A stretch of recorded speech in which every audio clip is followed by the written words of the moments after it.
یہ radio Pakistan pod cost ہے۔ سامعین و ناظرین السلام علیکم، یہ ریڈیو پاکستان پوڈ کاسٹ ہے۔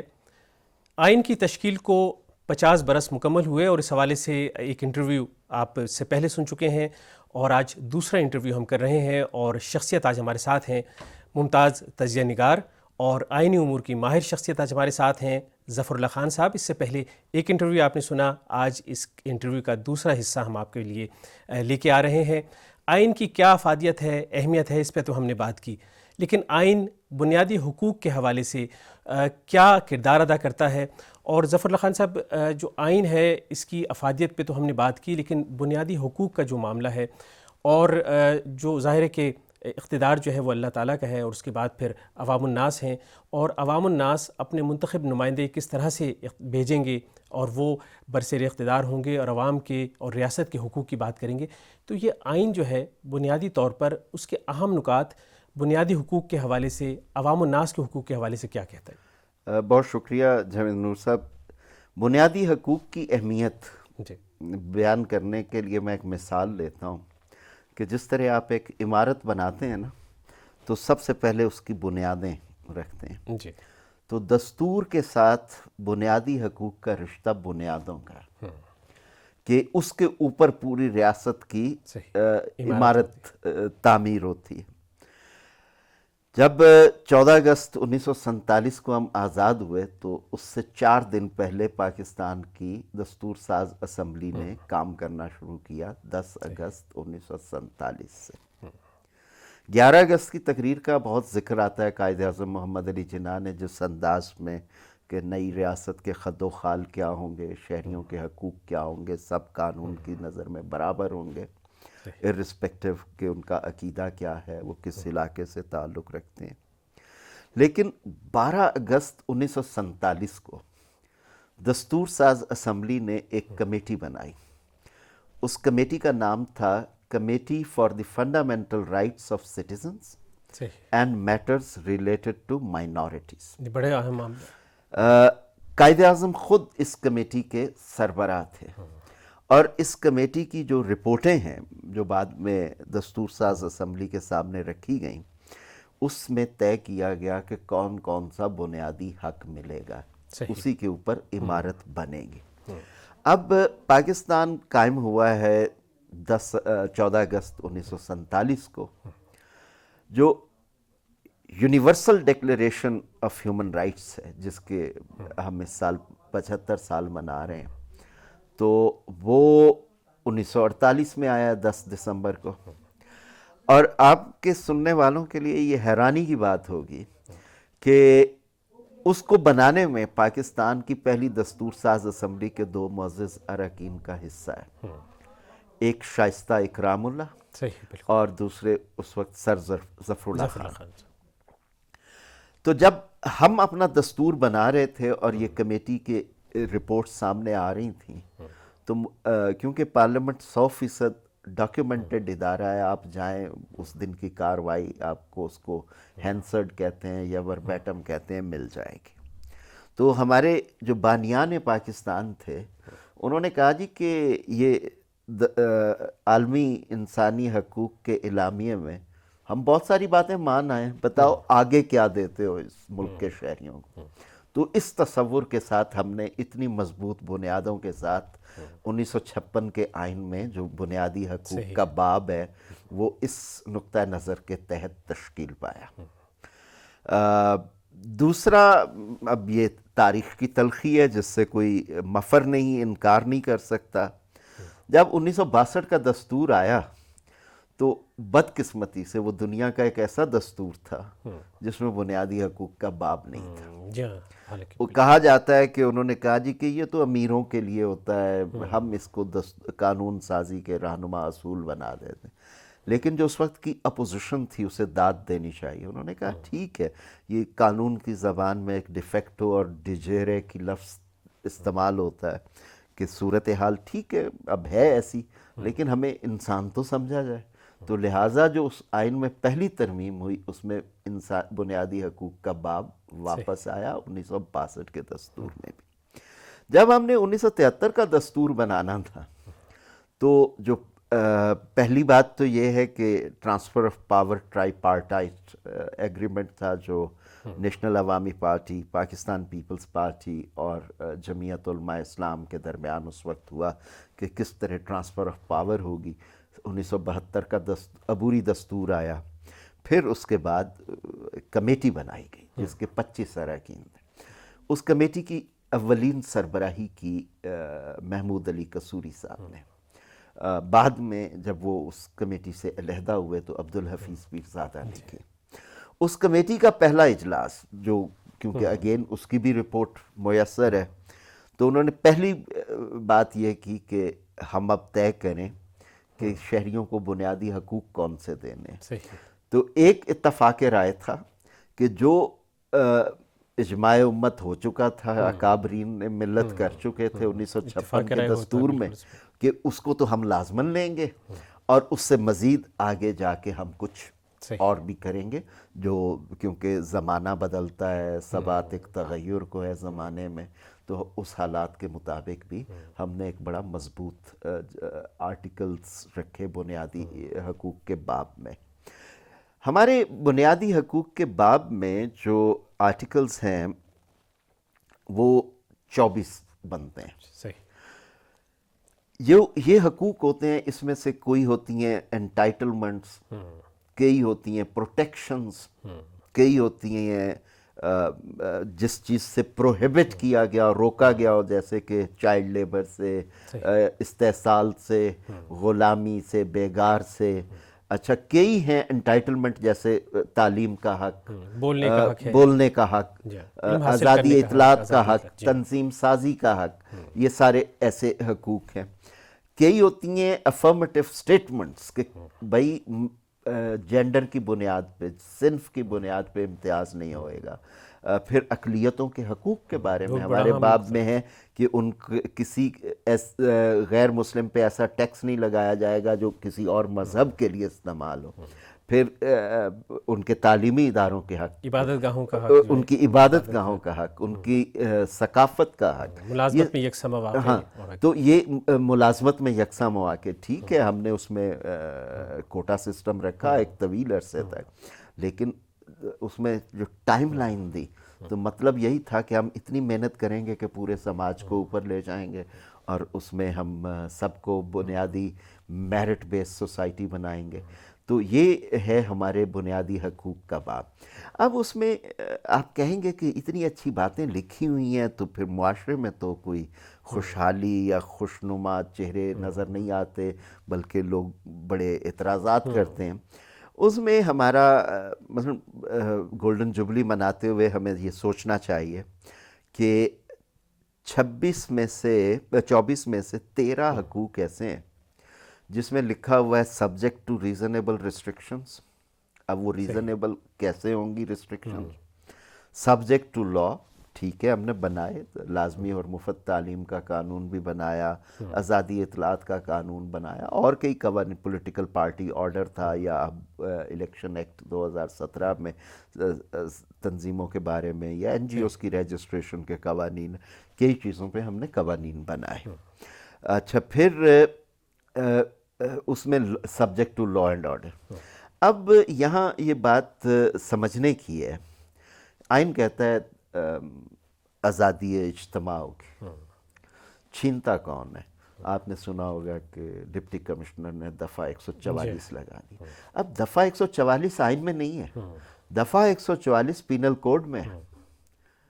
ایک وہ قانون جب ہم آزاد نہیں تھے انگریز نے بنایا کہ کس طرح زیادہ لوگوں کے اجتماع کو روکیں، محدود کیا، بالکل۔ اچھا، یا وہ روکتے ہیں کس بات پہ؟ 16 ایم پی او پہ۔ 16 ایم پی او بھی کوئی جمہوری پارلیمان کا بنایا ہوا قانون نہیں ہے، وہ ایوب خان صاحب کا آرڈیننس۔ تو ہمارے ملک میں جو ہماری اسمبلیوں کو غور کرنا ہے، کام کرنا ہے، انہوں نے تو لکھ دیا آئین میں، انہوں نے کچھ قوانین بھی بنا دیے، انہیں تو اچھے خاصے نمبر مل جائیں گے، لیکن جس کام میں کوتاہی ہوئی ہے، اور یہ ہمارے آئین کی ایک بڑی خوبصورت بات ہے، جب یہ بحث چل رہی تھی 1973 میں کہ ٹھیک ہے آپ نے لکھ دیا کہ آئندہ کوئی قانون، کوئی رسم و رواج، کوئی جرگہ، کوئی چیز ایسی نہیں ہوگی جو بنیادی حقوق کے باب سے متصادم ہوگی. آرٹیکل 8 میں لکھا ہوا ہے. مباحثہ شروع ہوا کہ بھائی جو پرانے قوانین ہیں ان کا کیا کریں گے. کئی قوانین ہیں جن کی میں نے مثال دی آپ کو، اور وہ قدیم انگریزوں سے آ رہے ہیں، انگریز سے آئے ہوئے. جب میں غلام ہوں یا میں مارشل لاء میں آئے یا جس کو ڈیموکریٹک ڈسرپشن کہنے اس میں آئے تو ان کے وہ تو بحث مباحثہ نہیں ہوا. تو اس وقت کے جو آئین بنانے والے تھے یہ اتنی خوبصورت حل نکالا کہ ہم 2 سال کا وقت دیتے ہیں آپ کو کہ آپ جو قوانین ان بنیادی حقوق کے باب سے متصادم ہیں ان کو آپ ختم کریں گے، آپ ان کو چینج کر لیں گے، تبدیل کر لیں گے. اور یہ کام اگر آپ 2 سال میں نہ کر سکے تو اس پہ وہ جو آج کل آرٹیکل 254 کے جی کوئی کام جیسے آئین کی معین مدت میں ہونا تھا نہیں ہوا، بعد میں ہو گیا تو وہ غیر آئینی نہیں ہوئے گا. یہاں کہا گیا کہ نہیں، اگر 2 سال میں نہیں کیا تو میکسیمم 6 مہینے کا حق ملے گا.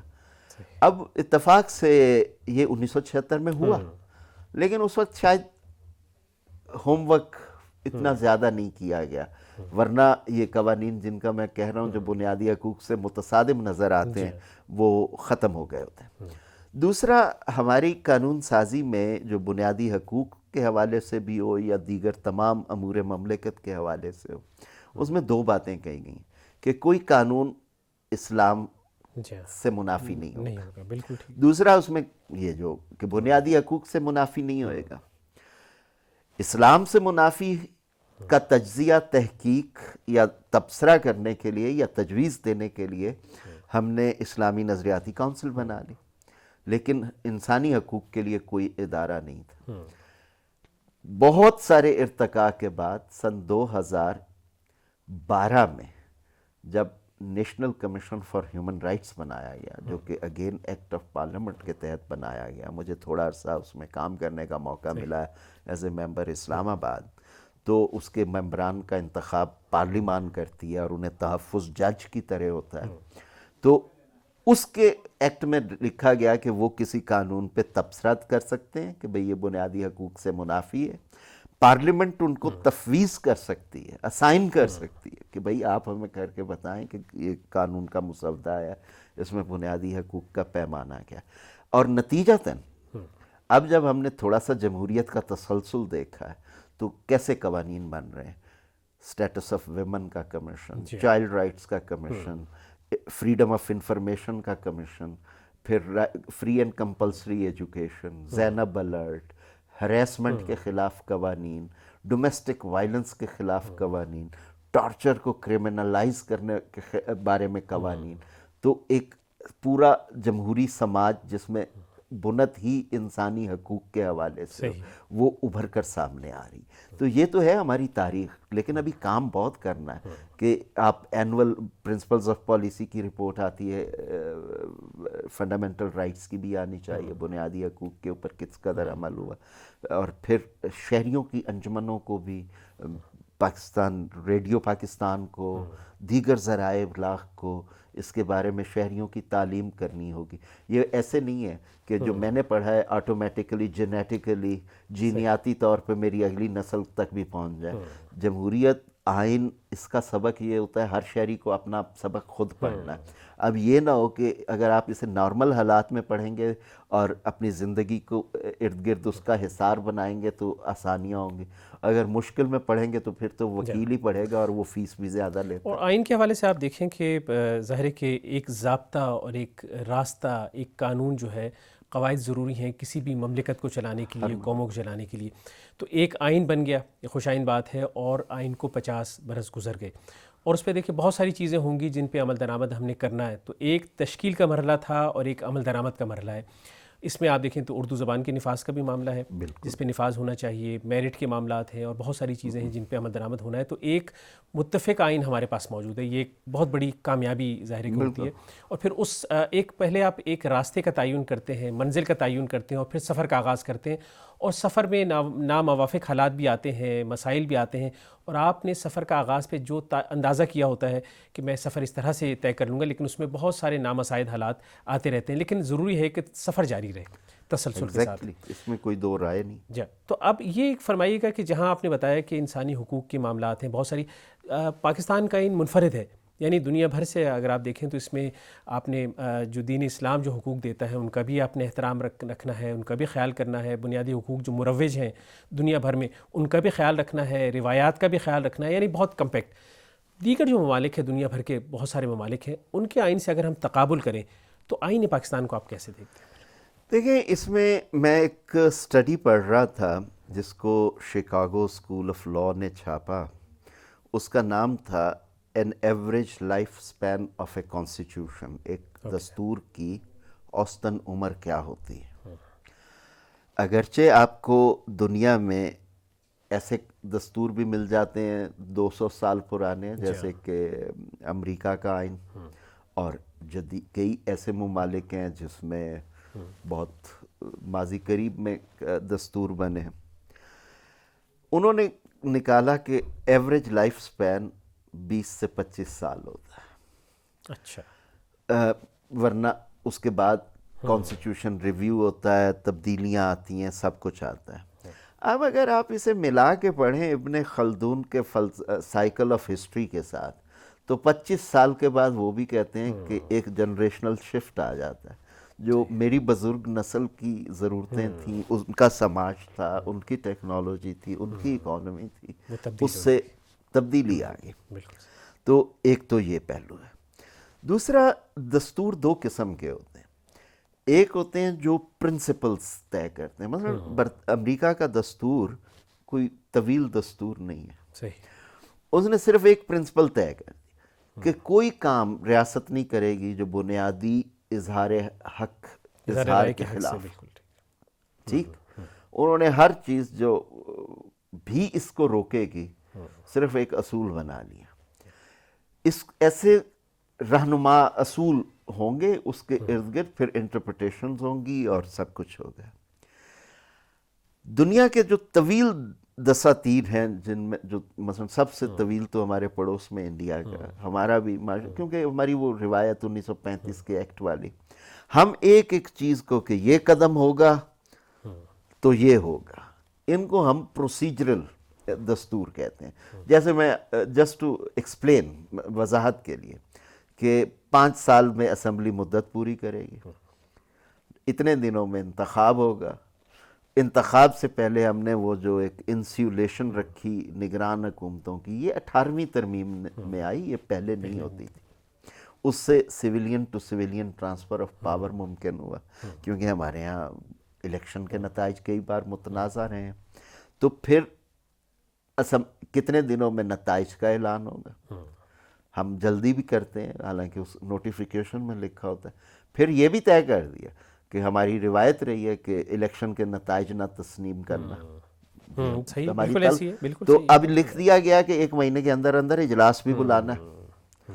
پھر یہ بھی لکھ دیا گیا کہ وفاق اور صوبوں کے مابین جو مشترکہ مفادات کی کونسل وزیر اعظم کے انتخاب کہ 1 مہینے کے اندر اندر اسے بلانا ہے، اس کے 90 دن میں اجلاس کرنے. تو ایسے دستور ہوتے ہیں جن میں ٹائم ٹیبل ہے. یہ تو ہر جس نے اس پہ عمل درآمد کرنا ہے اس کی میز پہ ہونا چاہیے، اور جس محکمے نے کرنا ہے اس کے سامنے بورڈ پہ لکھا ہونا چاہیے کہ یہ وقت آ گیا. اب اگر اس کی لٹریسی نہیں ہے، اس کے بارے میں معلومات ہی نہیں ہے، تو یہ گولڈن جوبلی ایک ایسا موقع ہے. اور آپ کی کیونکہ آؤٹ ریچ ہے، اگر آپ پاکستان کے، اور ریڈیو تو ہمیشہ سے لٹریسی بیریئرز کو بھی کراس کرتا ہے، تو اگر آپ لوگوں کو عام فہم انداز میں دستور کی اہمیت اجاگر کر سکیں، انہیں لا کلاسز نہیں، یہ بنیادی نکات سمجھا سکیں کہ ان کے بنیادی حقوق کیا ہیں، ریاست کیسے کام کرتی ہے، کون سا ادارہ، مگر آپ جوتوں کی دکان سے چینی خریدنے تو نہیں جاتے نا. تو ریاست کے دستور نے بھی یہ طے کیا ہے کہ کون سا ادارہ کون سا کام کرے گا، تو اس میں گڑبڑ نہیں ہونا چاہیے. یعنی آپ یہ کہہ سکتے ہیں کہ آپ اس کی تعلیم دیں، اور جشن منانا خوشی کی بات ہے کہ اس کے اوپر across the board political consensus. آج 5 دہائیاں گزرنے کے بعد بھی مملکت کا ہر ادارہ، مملکت کی ہر سیاسی آواز اس کی نگہبان بننے کے لیے تیار ہے. تو یہ خوش آئند بات ہے. اسے میں پاکستانی جمہوریت کی، پاکستانی سماج کی، ریاست کی خوش قسمتی کہوں گا، اور میں چاہوں گا کہ اسی خوش قسمتی سے کوئی ایسے دھارے بھی نکلیں گے شہریوں کی زندگیوں میں تبدیلی آئے.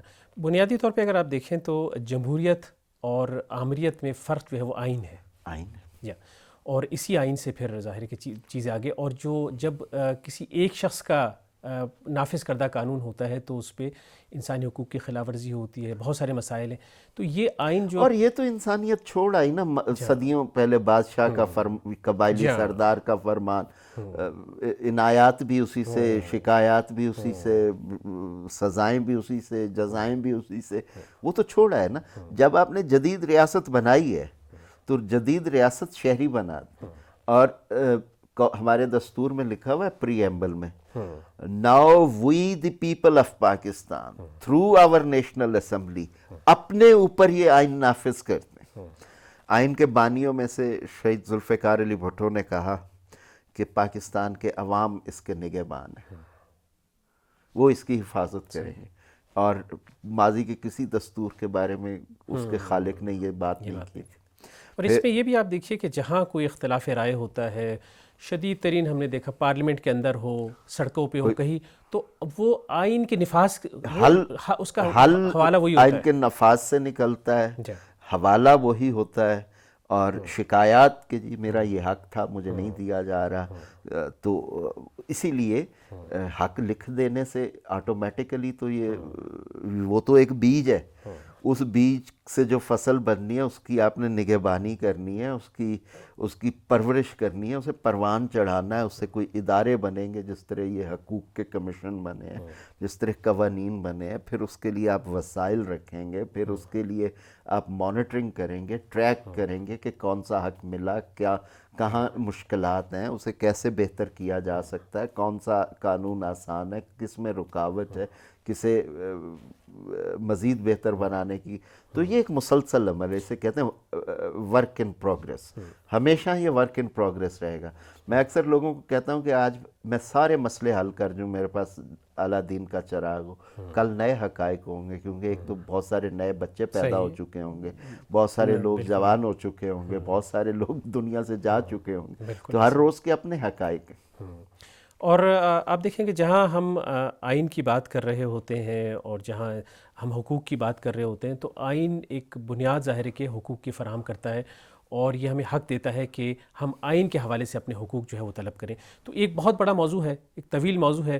اور ظفر خان صاحب، آج آپ نے ریڈیو پاکستان پوڈ کاسٹ کو وقت دیا، اس کا بہت شکریہ. مزید اس موضوع پہ بھی بات کرتے رہیں گے، کیونکہ ظاہر ہے کہ اس کی ایک ایک شق پر ہم بات کریں، اس کی افادیت پہ بات کریں تو ایک وقت ہمیں اس کے لیے درکار ہے. لیکن اس پر بات کرتے رہنے کی ضرورت ہے تاکہ اس کی افادیت سے ہم آگاہ ہوں، اور جو ہماری آئندہ نسل ہے وہ بھی اس سے آگاہ ہو سکے کہ آئین قوموں کی زندگی میں کتنی زیادہ اہمیت رکھتا ہے، اور کسی قوم کی ترقی میں اس کے وجود کو برقرار رکھنے میں بھی آئین کا بڑا اہم کردار ہے. سامعین، آج آپ نے سنا ریڈیو پاکستان پوڈ کاسٹ میں ظفر اللہ خان صاحب سے کا انٹرویو، جو آئین کی افادیت کے حوالے سے تھا، اور آئین کیا حقوق دیتا ہے عام لوگوں کو، بنیادی حقوق کیا ہیں، اور اس کی افادیت کیا ہے، اور آئین کو جاننا کیوں ضروری ہے.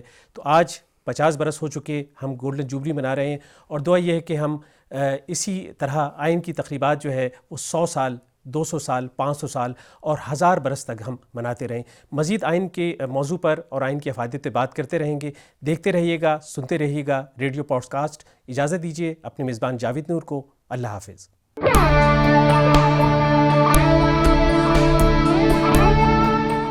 یہ ریڈیو پاکستان پوڈ کاسٹ ہے.